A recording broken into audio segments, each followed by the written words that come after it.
Now we're live through the magic of Restream, a piece of software we've been testing yesterday, I think, or the day before. I did the news program live on YouTube, on Twitter, and I did it live on LinkedIn. And so if you are seeing this live right now, you can do me a quick favor and just comment. And if you comment here on my wing, I have a Dell beautiful 24-inch monitor that I turn long. So it's just like a giant long monitor. And if you say hi, I can see you there. And so the investor next door says all in canceled. No, we're going to tape all in 25 minutes. So I have to do a quick top of the program for this week in startups with two news items. Nice tan. Thank you, Ben. This is called the Irish Tan. Jeff, hey, dude, how are you?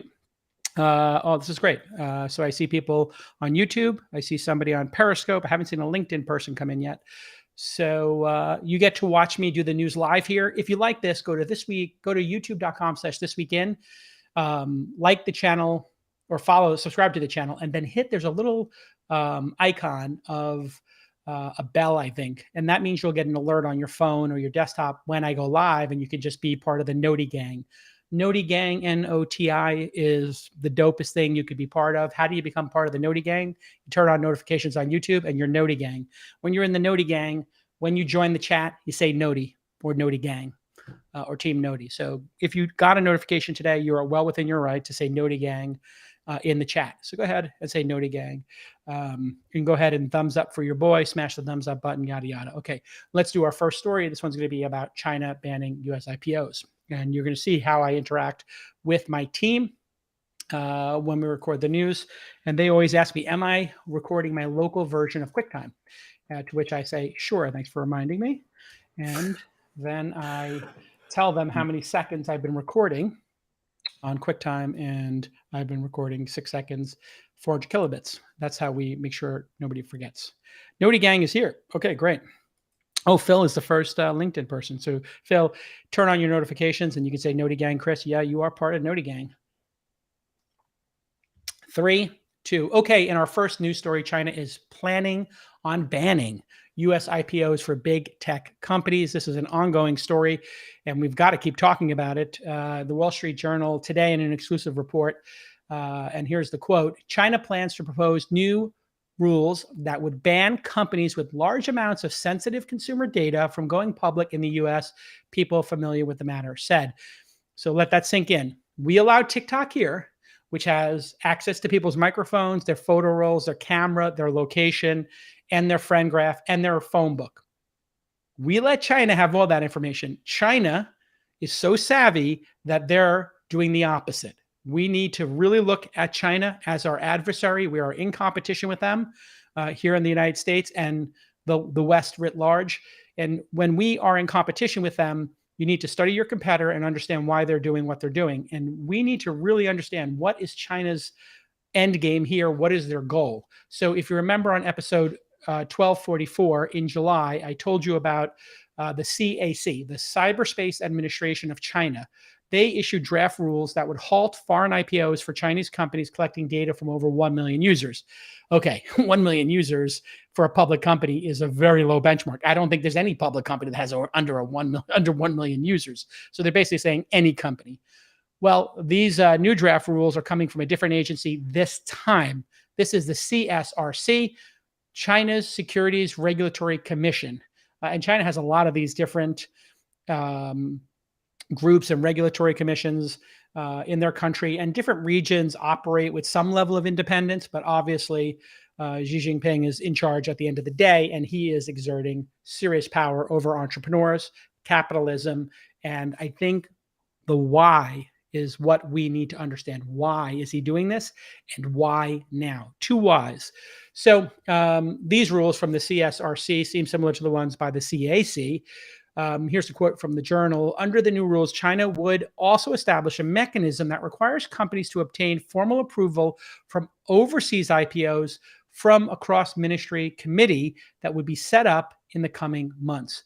Basically, this means they're going to close the loophole that companies like Alibaba, Didi, Tencent have used in the past. This is called the VIE, Variable Interest Entities. So according to Reuters, VIEs are ways for Chinese companies to raise money from foreign investors and list overseas. avoiding the CCP, Chinese Communist Party's regulations. Always remember, China is a communist authoritarian country. Sometimes we forget that here in the West because we have been in this, really deep integration with them around the world. And we're building iPads and phones over there. They're taking our movies in the NBA. They bring us Amazon Basics cables. But we're in partnership with a communist, authoritarian, human rights violating regime. Keep that in mind because we've all been living in a mirage that China is heading towards democracy. They are not. So from the Reuters article, the VIE structure was created 2 decades ago to help skirt Chinese rules restricting foreign investment in a number of sensitive industries, such as media and telecommunications. In other words, the Chinese are smart. They don't want other people owning their media channels, as opposed to us. Like, we have Fox. We let Rupert Murdoch buy a ton of stuff over here. We are very open as a society. We let people invest in our country for better or worse. And China is saying, nope, we're not doing that anymore. And they are trying to control this. From Reuters, in a VIE, a Chinese company sets up an offshore company for overseas listing purposes that allows foreign investors to buy into the stock. Very basic. Think of it like a shell company. According to Nikkei, companies that have used VIEs, I don't know if they're referred to as VIEs, I'm going to say that, VIEs are worth a total of 1.62 trillion. The Chinese tech policy reporter Kendra Schaefer did a tweet thread today, early this morning, and she says China's CAC has also released draft regulations for algorithms. And this is really fascinating to me. And I actually think there's something to be learned here. Again, I said you need to know about your adversary if you're going to be in competition with them. Well, here's something where I just think they're doing something that is savvy for their society. And their society, as you know, in China is based on harmony. They're going for harmony. Our society in America, would you describe it as harmonious? Maybe not. Maybe you would describe it as conflicted debate, vibrant debates, and competition, right? We have a slightly different idea here in America that we want to compete and have winners and losers as opposed to harmony. So algorithms are obviously, if you're watching This Week in Startups, you know how your Facebook feed is prepared for you, or Twitter now, which went from reverse chronological order to being produced by an algorithm. Things that have a lot of signal, maybe things that are outrageous, lies, or conspiracy theories, have a tendency to move up because they engage you more. They create rage or emotion. And that is one of the big problems we have here in the United States, is rage-based social media or YouTube taking people down into the intellectual dark web.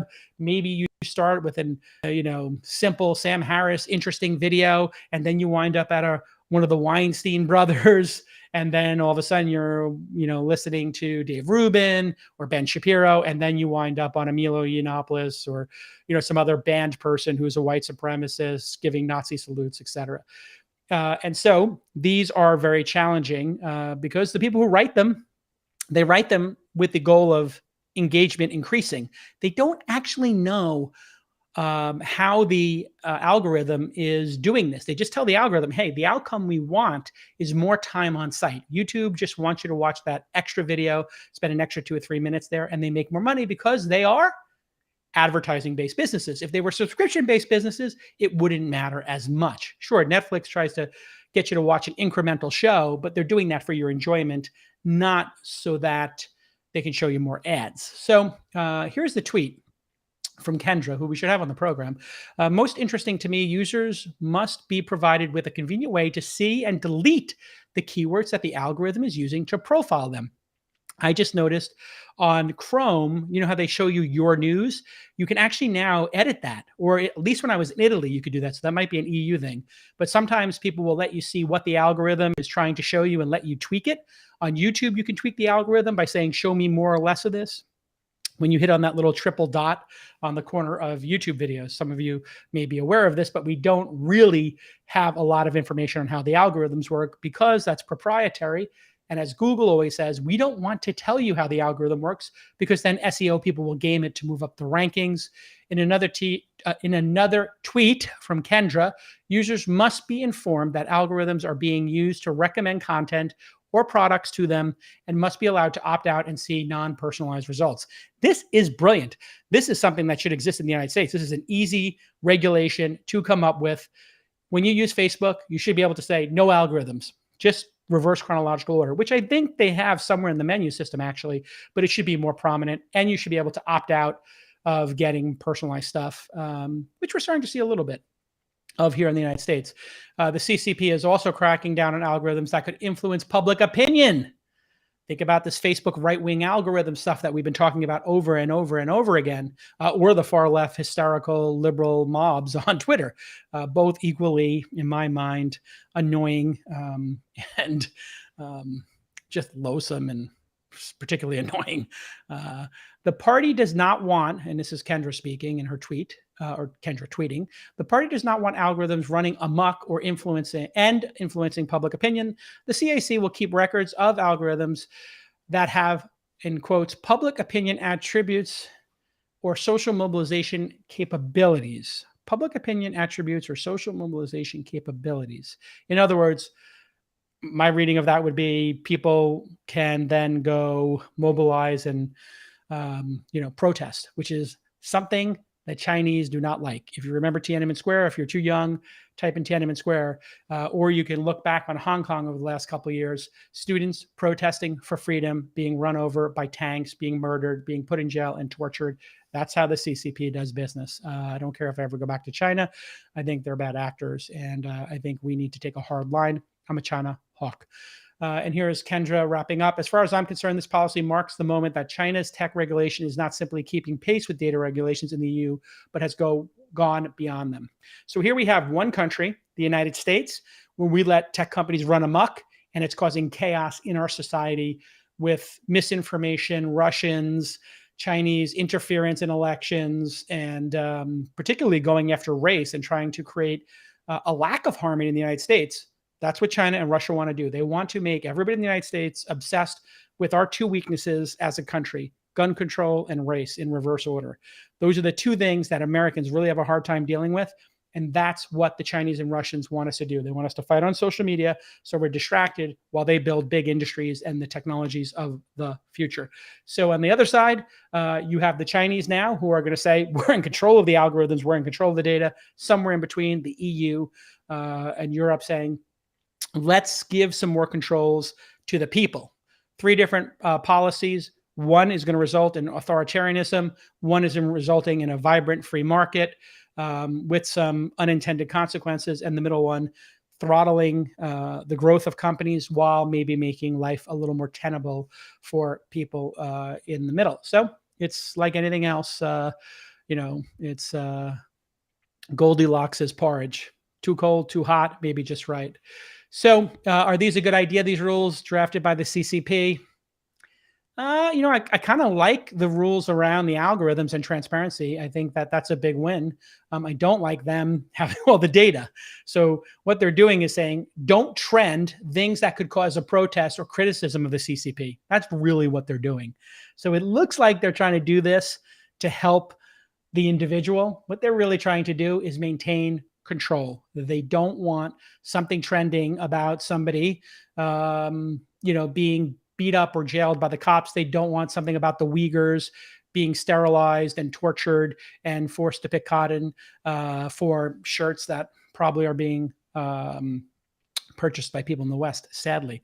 That's why they want to control trending topics, which you can understand. If you're trying to run an authoritarian company, authoritarian country, you don't want trending topics like we had here in the Black Lives Movement, right? BLM was driven in large part by not just video cameras, but those videos then trending on social media, and that caused massive social change. That same thing, China is absolutely aware that that could happen, and that's what they want to stop. So there's also some other things going on here related to the tech industry. China's Supreme People's Court, God, they've got so many of these, and its Ministry of Human Resources and Social Security have ruled that their 996 schedule, at least the one in tech, is going to be illegal. In other words, working 9 a.m. to 9 p.m. 6 days a week is going to be illegal, even if you have stock options, even if you want to work, even if you love your job, you're creating something that's super world positive, they're going to get rid of that. 996, as you know, is pretty controversial because we used to all work that in Gen X. Like back in the day, that was kind of standard here in America. If you wanted to work at a tech company, you would expect it to be there on Saturday or Sunday. You were expected to get in, stumble in between 9 or 10 or 11 in the morning and stay till 9, 10 p.m. at night, especially when you were doing all-nighters. In fact, Zuckerberg used to do something called like a lockdown. He would lock down the company and all the developers and say, hey, we're working for 7 days, 20 days, 30 days on this project. And if you didn't perform and come in on weekends, he would, I think maybe think less of you. So if you remember my tweet from 2019, April of 2019, I wrote this. Founders were up against Jack Ma and China enforcing a 72-hour work week. 996 equals 6 days a week, 9 a.m. to 9 p.m. The same exact work ethic that built America. You can get on your Twitter pedestal, attack Ma, or you can make a plan to win. Well, here we are 2 years later, and I don't think we have to worry about China as directly in terms of competing against our internet companies. They're just not going to. This tweet aged poorly. 996 is now illegal. So for a period of time, I do think the Chinese were a real threat here. Now I think China is going to have a civil war. I actually believe that. If they're going to really not have entrepreneurs in that country building for the future, they might have some short-term games where they take all their developers and put them on life extension, making super soldiers, making weapons. There could be some plan here that we're not aware of. I know this sounds crazy, conspiracy, madness, but if you look at the arc of history, you can look at other authoritarian countries where an authoritarian leader kind of jumped the fence and went a little crazy. Maybe Jack Ma was too threatening to Xi Jinping, and now Xi Jinping wants to control the country, and maybe he wants to dominate the entire human race and win planet Earth. This sounds crazy, I know, but there were other dictators in history who had a similar vision, and if you do not think that's possible now, you are incredibly naive, or you haven't watched the History Channel, or both. Pretty interesting turn of events here. If we just summarize, they displaced all the billionaire founders. Check. Then they started obstructing foreign listings and brought the hammer down on DD. Now DD is not going to launch in the UK, from what I understand. And they warned them to postpone their IPO, and then they didn't let them download more stuff, let people download the app anymore. Now they're telling big companies to basically not let people work overtime, and they're telling them how to handle their algorithms. How is this going to play out exactly? It seems like they're going to, the state is going to own everything. This would be as if, imagine if Trump or Biden went to Amazon and said, Bezos is out. He retired, but Bezos is out. Amazon, nobody works overtime. And since you have all this data, we now get all the data and we kind of run it, and the end. Pretty crazy stuff going on here. So let's get on to the interview. That's all we have time for here on the news. I got to go tape an episode of All In. So I will see you at about 2 or 3 o'clock with this episode of This Week in Startups, which has a great interview. Who's the interview again? I forgot, but I know it's a great one. Ronil Rumberg from Audius. From Audius. For those of you watching the live stream, Audius is going to be on. It's a crypto project, and he explains how they airdropped hundreds of millions of dollars, and they've got like a in Panama or somewhere, they've got a foundation, and he really was super honest about this crypto craziness where they just make hundreds of millions, billions of dollars in tokens, and nobody knows who's running the show. And I thought it was a fascinating interview. Okay. Do you need an intro, Nick, for this episode? I do. It's at the bottom. Okay, here we go, folks. I can move it to the top if that's easier. Okay. And does the audience hear you, Nick? They do. Okay, so that's producer Nick, everybody, with 3 producers here. Producer Nick, producer Rachel, producer Justin, Sir Charles on the ones and twos, recording everything, making beautiful audio, Matt doing sales. We're hiring another producer. If you know how to edit video, edit audio, you love startups, you want to work 996 for your boy J-Cal. No, we don't work 996. There have been some 99s, but I wouldn't say there's a 6 going on here. But what do you think, Nick? Solid 50? Fixed 50, solid 60 to win here at this company? 50 to 60 is what you put in? What people should expect to put in? Yeah, It's a lot, but He doesn't want to answer. Oh, it's hilarious. All right, let's do the intro. but it's good work. We do good work here. We do good work. Hey, listen, congratulations to the producers. We're number 5 in the tech rankings for what is a niche podcast here. Yeah. And, that's a big deal. So congratulations to the team. We had a discussion. I was like, I don't think we can get above, Vox and New York Times and these people who have tons of distribution, sending traffic. And here we are, all in. And This Week in Startups are 2 of the top 6 podcasts. So you know what I will say, actually? Yeah, it is you do respect people's weekends. You really do. We work a lot during the week, but you respect the weekends. I work on the weekends and send notes, but I don't ask people to come in. I don't think I've ever asked anybody to come in on the weekends. I mean, I have a couple times, but Oh, like I've had to tape a special episode. Okay. Yeah. Where's my intro? I don't see it here. It's right below. Let's get to the interview. I see. I can move it to the top. Oh, hey, I got it. I found it. It's in the middle, actually. 3, 2. Okay, everybody, welcome to another amazing episode of This Week in Startups. It's Friday, and we've got a great show for you. Audius's co-founder, Ronil Rumberg, joins us to talk about his crazy crypto project, which is basically a decentralized Spotify or SoundCloud where artists earn tokens for engagement on their songs, and then people create servers and their own clients like Spotify. And it has generated $1 billion in market cap. It is a crazy ownership structure.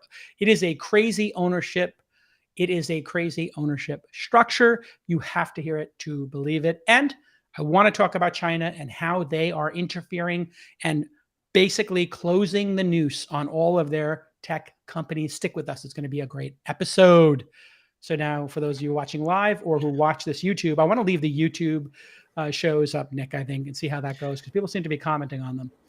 Quick pickup. Please, can we get a pickup on Ronil Rumberg, just the name? Ronil Rumberg. So see what happened there for the audience listening. If I mispronounce somebody's name because of my dyslexia, they'll have me just restate it, and then Charles can clip it and put it back in, where you can take the audio and put it in over and like dub it. So I don't know how he does it. Who do we send your email to? Nick@launch.co. Nick@launch.co.